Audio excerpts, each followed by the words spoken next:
right now it is time to bring in the frickin' frack of Nick and Knack, Tim, Luke, and Greg Strahm, the Appraisal Guys with Appraise This. You can always find them on the web at tqag.com. And we say good morning and Happy New Year to Tim and Greg. Happy New Year. Hey, good morning. Happy New Year. Yeah, 2022. I was sleeping at home the other night and the phone rang late at night, for me late at night. And who was on the other end of the line? Barclay Prindle. It was great to speak. Bark and Amy, of course, are in the warmer climes. And the first question I have to ask was, do you still have animals? And he goes, do you have to ask? Right. But anyways, it was great to hear from Barclay and Amy. Yes, So. that's great. So now, we are on January 4th. It is coming up next, I think, January 11th, Americana Week at Christie's. They've got a whole bunch of American art. They've got, I don't know how this fits in because it's Americana Week, Chinese export porcelain. But anyways, I guess it's a big. Is this a big type of auction? This Americana Week thing? Oh, I've never been to the Americana Week. I wonder if it's tied in also with Asian Week, because that might be the connection there between. Well, no, that's next. I think that's next month. I think that's in February or March is when they do the big Asian sales. But Americana Week it's great, and I've been in New York for that. Remember, Greg, you weren't able to go, but we met up with the people from Wheeling, and that's right. We went to Christie's, we went to Sotheby's, we went to the big Americana sales, and it's a time just like when. If you think about when we talk about this in May and in November, when they do the big art sales in New York, this would be the big Americana sales and things that were popular in that time period, early American furniture and furnishings. And that could be why they're also saying Chinese export, because there was a number of pieces which would be different from Asian Week, where you have a lot of different time period items. So I think it's looking at the time period as well and how it affected collecting and what people had in their homes. You know, I looked at one of the, and it surprised me. I guess I don't know why, but it did. A Woman with Pink Ribbons by Amy Phillips. They estimate that's going to bring in anywhere from $800,000 to $1.2 million.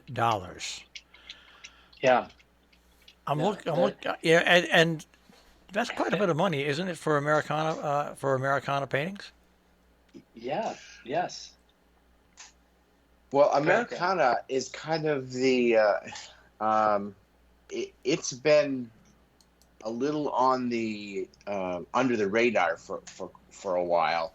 There was a period about, I guess, just before we moved down to Florida, so this would have been in the late 90s, where the Americana were really, the market was really, really hot.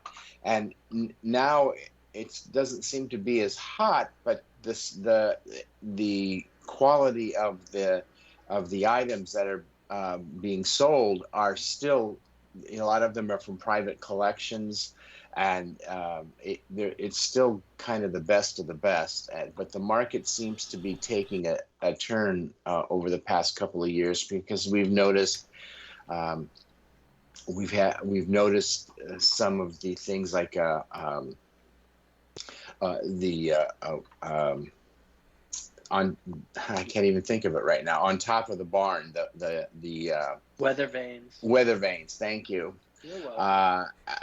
And things like that are, and also, oddly enough, 19th century porcelain seems to be a little on the uprise. So I think Americana Week has always been kind of an important week of the season, which is just starting, this week. So it'll be fun to follow because I have them bookmarked because I like silver, and there's a You lot know, of silver in this week. that first painting I was talking about surprised me, and the second thing that surprises me is the next item I found, and that is the plan of the city of New York by Bernard Ratzler, and that estimate is $300,000 to $500,000. I thought that would probably estimate a little bit higher. Well, again, these auction estimates are marketing tools, so that's if you're thinking that, so are a lot of other people, and they're thinking, oh, there's a possibility. I mean, I think that it probably will surpass or should surpass $1 million. You would think, but these plans, they don't come up that often. They're pieces that are unique, and especially if you're a developer or architect or in real estate, especially in real estate in New York. I mean, there are a number of people that would love to have something like this, just have the bragging rights of the city plans of the early New York City. It's funny. And then just one other thing is a piece of furniture called the Federal Red Painted and Polychrome Decorated piece of furniture from the collection of Peter and Barbara Goodman. And this is a really nice looking piece. And I guess if I was a collector of Americana, I would bid on this because the estimate is only like $70,000 to $90,000. Oh, listen to me now. Only, only, yeah. Chum chains. I'm telling you, only. See how we've changed your mind? Well, you see all these prices, and you really, when you see something that's only in the tens of thousands of dollars, it seems like, like if you go to a store and you see something that's $799, and then you see something that's $1,099, that's the way it feels when you see these other prices that are so high. Right.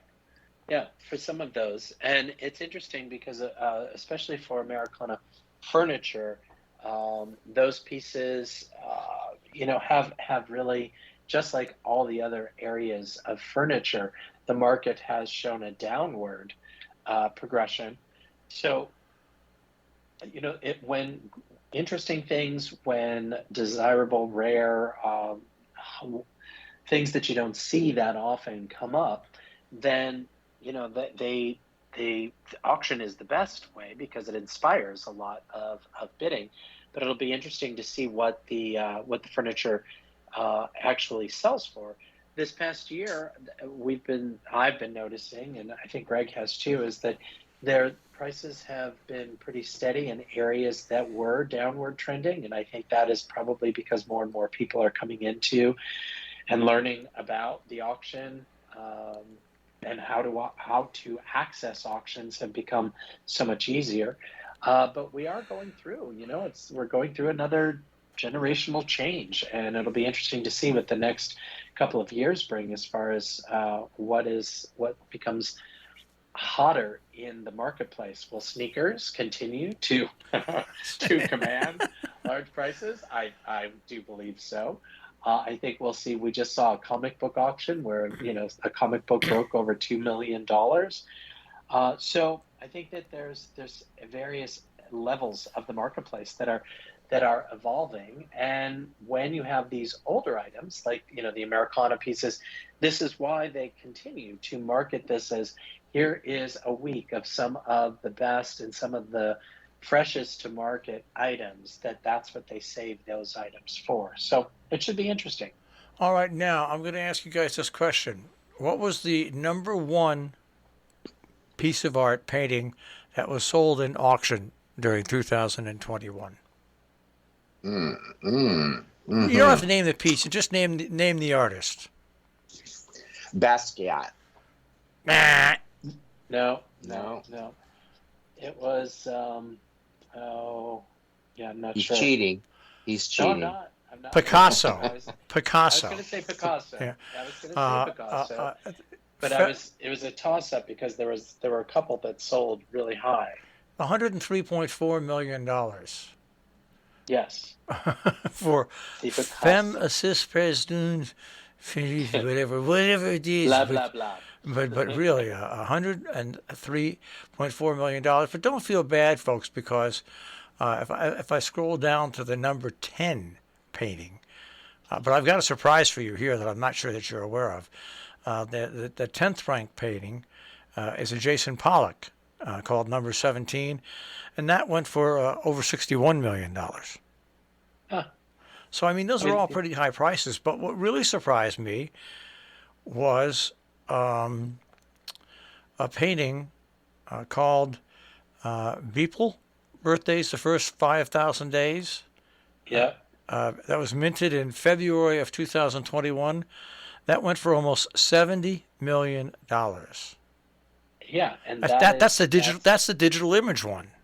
That is. I was going to say that's the nifty. That's the NFT. Yes. It's. I know. But you don't see any other nifties in the top 10, do you? No, but I'm surprised that one. I guess I shouldn't be surprised, but I am surprised that one cracked it at 60. Marshall, that was the first one. Okay. So that, like we always say, it's the first and the last. So the first one generates a lot, and people are like, "Oh my gosh!" And I remember us talking about that last year, and no others have surpassed it. Others have sold for, but I think that it peaks and then the market kind of adjusts as to where things are going to sell. It's interesting to see the varied paintings that are out there. One by Mark Rothko, which was painted in 1951, sold for a little over $80 million, and that's one I actually like and kind of understand. It's called number 7. I just like the color palette of it. I don't know what type of painting you would call it because I have no idea. But it's just interesting when you look at the different works of the different artists, and this is just assembled through Christie's, and the amount of money that was spent on these top 10 is enough to run a country for a year. Oh yeah. Most definitely. At least this country. Our house. I mean, that's our budget for the year anyway. So I just the painting, like for example, Rothko. He's become one of my favorite artists, just because not for any other reason than, as you mentioned, you like the colors, but there's just something, I don't know, I can't quite put my finger on it why he appeals to me so much. But if I had a choice between Mark Rothko and a Jackson Pollock, I think I might actually go with Mark Rothko. It's funny. I like both of them. I like the Pollock one. It's a little more active, but I like that a lot. I mean, speaking to you both now about this, do you guys have favorite artists that you look at? Well, I do. Honestly, I do like Picasso, and I never used to. I'll be honest, until I got into the industry and started seeing all of these great works in people's private collections. And there's just something about his work that first of all, it does transcend time.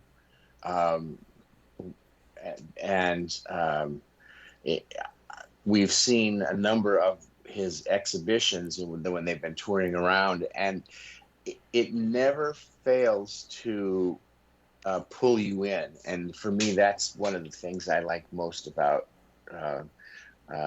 Picasso is he catches you at the beginning, and then the more you look at it, the more you get hooked. So I would have to say my favorite is probably Picasso. What about you, Tim? Yeah, I would say Andy Warhol that's just, I look at Andy Warhol and then also the Van Gogh. There's a number of Van Gogh pieces that are just, they're just wonderful. And I was especially with both Van Gogh and Andy Warhol, very different artists. But when I worked at Christie's, to be able to get so up close and personal with them, That was really wonderful. And then in our appraisals, not that we see Van Gogh, but we see a lot of Andy Warhol. And when we do travel and we've gone to museums, we always look for the Van Gogh, the Andy Warhol, there's several, but those are the two that I really really still just love, follow. If there's a news story about it, I've got to check it out. I have to laugh because somewhere in my collection, and it's probably not worth a lot of money, but I have a Peter Max belt, an original Peter Max belt. And yeah, my mother bought me, because I was a big Vietnam protester, okay? My mother bought me she didn't like me. I was going to wear an American flag and as a coat. She didn't want me to do that, so she bought me a suede, red, white, and blue jacket. But she also bought me a Peter Max belt, red, white, and blue. I probably have it somewhere. I don't think it's probably worth a lot of money, but I'd love to find it and search it and see and to see what it's worth. So I do have a Peter Max belt. I think that's the one thing I have somewhere in my mother's house or somewhere. It wouldn't fit me now because it was a size 38 back then. But hey, that's it. Hey, that's what it is. I'm trying to look right now, and I don't see. Just doing a quick search. I don't see anything on Live Auctioneers, but interesting. But Peter Max licensed a lot of his images, especially in the 70s and 80s, and even into the 90s. Actually, he's still pretty prolific. So I found one on eBay. They want $295 for it. Oh, there you go. I really think my mother paid something like $20 for it. Right. Well, anyway, so we'll wrap this up. What's the first couple of weeks of the new year look for you guys? Busy. I'm working on the first estate of the year. Well, So you've got several estates. We've got Yeah. a number of things. We're also being very. I'm not traveling. I'm trying not to travel because of all the crazy with what's going on out there. But we'll start getting on the road toward the end of January, where I'll be traveling to some of these large collections that we're setting up and doing some big projects. So we're just kicking off the year right off the bat. All right, well, guys, right along. Happy New Year, and I'll speak to you next week. That Great. sounds Have a great. great Happy week. New Year, buddy. Thank you, guys.